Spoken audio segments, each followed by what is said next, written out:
குடிமக்களா ஒவ்வொரு தனிநபருக்கும் பல பொறுப்புகள் இருக்கு.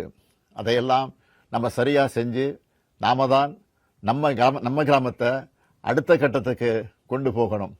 உங்க முதலமைச்சரா உங்களில் ஒருவனா அதுக்காக சில விஷயங்களை சொல்ல விரும்புகிறேன். ஒவ்வொரு வீட்லேயும் குழந்தைங்க படிக்கிறத நாம் எல்லாரும் உறுதி செய்யணும். எங்கேயாவது யாராவது குழந்தை தொழிலாளர்களை பணியில் ஈடுபடுத்தினா உடனே மாவட்ட நிர்வாகத்துக்கு தகவல் கொடுத்து அவங்கள மீட்கணும்.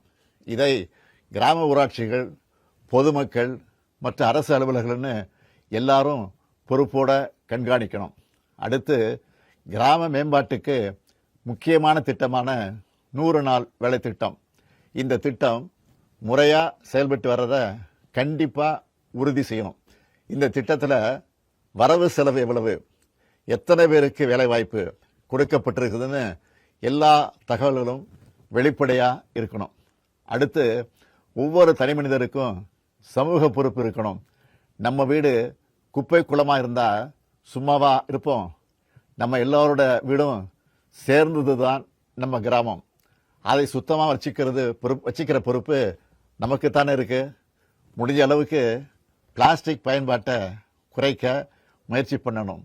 குப்பைகளை ஊராட்சிகளில் வர பேட்டரி வண்டிகளில் மக்கும் குப்பை, மக்காத குப்பைன்னு தனித்தனியாக பிரித்து போடணும்.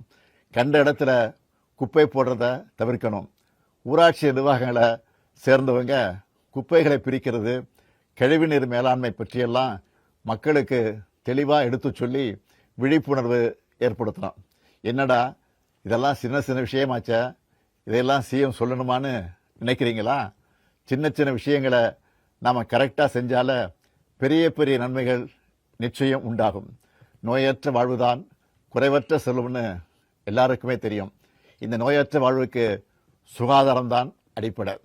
மருத்துவ அலுவலர்களும் ஊராட்சி நிர்வாகமும் ஒருங்கிணைந்து செயல்பட்டால் நோய் தடுப்பு நடவடிக்கைகள் ஒழுங்காக மேற்கொள்ளப்பட்டு கிராம மக்களுடைய ஆரோக்கியம் மேம்படும். அதனால் நம்ம கிராமங்களை சுத்தமாக வச்சுக்கிறதுல யாருக்கும் அலட்சியம் இருக்கக்கூடாது.